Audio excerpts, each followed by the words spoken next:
ನಾಗೇಂದ್ರರ ಪ್ರತಿಭಟನೆಯಲ್ಲೇ ಮುಕ್ತಾಯವಾದ ಸದನದಲ್ಲಿ ಶಾಸಕರ ಪ್ರಶ್ನೆಗಳಿಗೆ ಸಿಕ್ಕಲೇ ಇಲ್ಲ ಸೂಕ್ತ ಉತ್ತರ. ಹೀಗಾಗಿ ಜಿಲ್ಲಾವಾರು ಸಮಸ್ಯೆಗಳ ಚರ್ಚೆಗೆ ಸಭೆ ಕರೆದ ಸಿಎಂ. ಇಂದು ಹಲವು ಜಿಲ್ಲೆಗಳ ಶಾಸಕರ ಜೊತೆಗೆ ಸಿಎಂ ಡಿಕೆಶಿ ಮೀಟಿಂಗ್. ಗೃಹ ಕಚೇರಿ ಕೃಷ್ಣದಲ್ಲಿ ನಡೆಯಲಿರುವಂತಹ ಮಹತ್ವದ ಸಭೆ. ನೋಡಿ, ಸದನದಲ್ಲಿ ಶಾಸಕರ ಪ್ರಶ್ನೆಗಳಿಗೆ ಸರಿಯಾದ ಉತ್ತರ ಸಿಕ್ಕಲೇ ಇಲ್ಲ.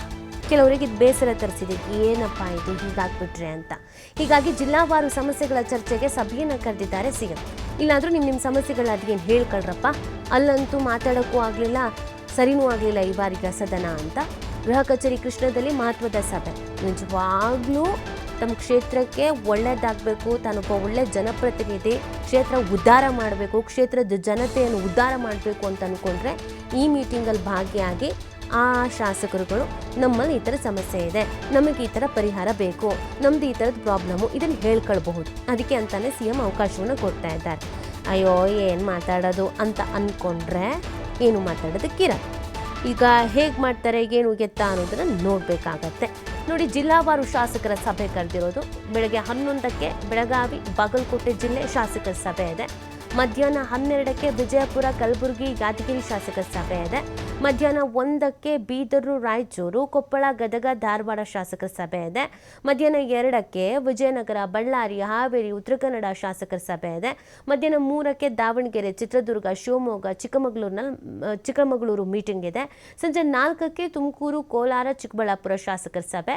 ಸಂಜೆ 5ಕ್ಕೆ ಮಂಡ್ಯ ಹಾಸನ ದಕ್ಷಿಣ ಕನ್ನಡ ಕೊಡಗು ಸಭೆ.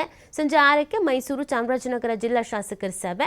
ಸಭೆಯಲ್ಲಿ ಆಯಾ ಜಿಲ್ಲೆಗಳ ಸಮಸ್ಯೆಗಳು ಅಭಿವೃದ್ಧಿ ಕುರಿತಂತೆ ಚರ್ಚೆ ಮಾಡೋದು. ಸದನದಲ್ಲಿ ಅವಕಾಶ ಸಿಗದ ಕಾರಣ ಪ್ರತ್ಯೇಕ ಸಭೆಯನ್ನು ಕರೆದಿರೋದು ಡಿ.ಕೆ. ಶಿವಕುಮಾರ್ ಅವರು. ಅಂದರೆ ಇವರು ಸಿಎಂ ಆದಮೇಲೆ ಮೊದಲ ಬಾರಿ ನಡೆದಿದ್ದು ಸದನ. ಡಿ.ಕೆ. ಶಿವಕುಮಾರ್ ಅವರು ಸಿಎಂ ಆದಮೇಲೆ ಮೊದಲ ಬಾರಿ ನಡೀತು, ಅದು ಹಿಂಗಾಗೋಗ್ಬಿಡ್ತು, 3 ದಿನ ಮುಂಚಿತವಾಗಿ ಕ್ಲೋಸ್ ಆಗೋಗ್ಬಿಡ್ತು, ಚರ್ಚೆಗಳು ಆಗಲಿಲ್ಲ, ಈ ಥರದ್ದೆಲ್ಲ ಕೇಳಿ ಬರ್ತಾ ಇದೆ. ಮಾಹಿತಿ ನೀಡ್ತಾರೆ ನಮ್ಮ ಪೊಲಿಟಿಕಲ್ ಬ್ಯೂರೋ ಹೆಡ್ ಶಿವಕುಮಾರ್. ಇದೊಂದು ಒಳ್ಳೆಯ ಕೆಲಸ ಅಂತ ಅನಿಸುತ್ತೆ. ಯಾಕಂದರೆ ಸದನದಲ್ಲಿ ಏನಾಯಿತು, ಎಷ್ಟು ಮಟ್ಟಿಗೆ ಚರ್ಚೆ ಆಯಿತು ಎಲ್ರಿಗೂ ಗೊತ್ತಿರೋ ವಿಚಾರ. ಅಟ್ಲೀಸ್ಟ್ ಹೀಗಾದ್ರೂ ಕ್ಷೇತ್ರಗಳಿಗೆ, ರಾಜ್ಯದ ಜನತೆಗೆ ಒಳ್ಳೆಯದಾಗಲಿ ಅನ್ನುವಂಥ ನಿಟ್ಟಿನಲ್ಲಿ ಇದು ಎಷ್ಟು ಮಟ್ಟಿಗೆ ವರ್ಕ್ ಆಗ್ಬೋದು, ಯಾರೆಲ್ಲ ಭಾಗಿ ಆಗ್ಬೋದು ಈ ಸಭೆಗಳಿಗೆ?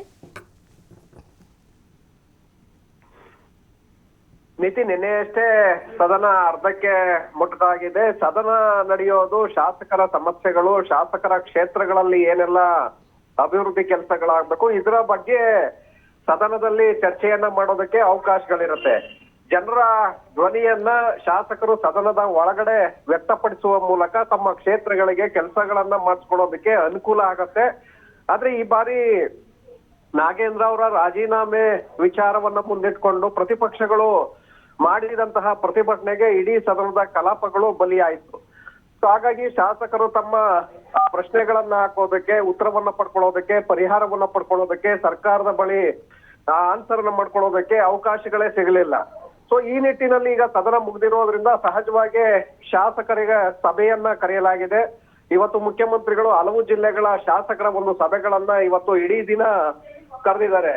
ಗೃಹ ಕಚೇರಿ ಕೃಷ್ಣದಲ್ಲಿ ಬೆಳಗ್ಗೆ 11 ಗಂಟೆಗೆ ಬೆಳಗಾವಿ ಬಾಗಲಕೋಟೆ ಜಿಲ್ಲೆಗಳ ಶಾಸಕರು ಸಂಸದರು ಅವರ ಸಭೆಯನ್ನ ಮಾಡಿದ್ರೆ 12 ಗಂಟೆಗೆ ವಿಜಯಪುರ ಕಲಬುರಗಿ ಯಾದಗಿರಿ ಶಾಸಕರ ಸಭೆಯನ್ನು ನಡೆಸಲಿದ್ದಾರೆ. ಹಾಗೆ ಮಧ್ಯಾಹ್ನ 1ಕ್ಕೆ ಬೀದರ್ ರಾಯಚೂರು ಕೊಪ್ಪಳ ಗದಗ ಧಾರವಾಡ ಶಾಸಕರ ಜೊತೆ ಸಭೆಯನ್ನ ಮಾಡಲಿದ್ದಾರೆ. ಮಧ್ಯಾಹ್ನ 2ಕ್ಕೆ ವಿಜಯನಗರ ಬಳ್ಳಾರಿ ಹಾವೇರಿ ಉತ್ತರ ಕನ್ನಡ ಶಾಸಕರ ಸಭೆಯನ್ನ ಮಾಡಲಿದ್ದಾರೆ. 3 ಗಂಟೆಗೆ ದಾವಣಗೆರೆ ಚಿತ್ರದುರ್ಗ ಶಿವಮೊಗ್ಗ ಚಿಕ್ಕಮಗಳೂರು ಶಾಸಕರ ಜೊತೆ ಸಭೆಯನ್ನ ಮಾಡಲಿದ್ದಾರೆ. 4 ಗಂಟೆಗೆ ತುಮಕೂರು ಕೋಲಾರ ಚಿಕ್ಕಬಳ್ಳಾಪುರ ಶಾಸಕರ ಸಭೆಯನ್ನ ಮಾಡಲಿದ್ದಾರೆ. ನಂತರ ಮಂಡ್ಯ ಹಾಸನ ದಕ್ಷಿಣ ಕೊಡಗು ಮೈಸೂರು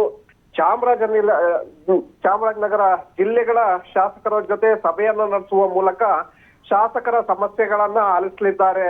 ನೀತಿ. ಓಕೆ, ಥ್ಯಾಂಕ್ ಯು ಶಿವ, ತಮ್ಮೆಲ್ಲ ಡೀಟೇಲ್ಸ್ಗಾಗಿ.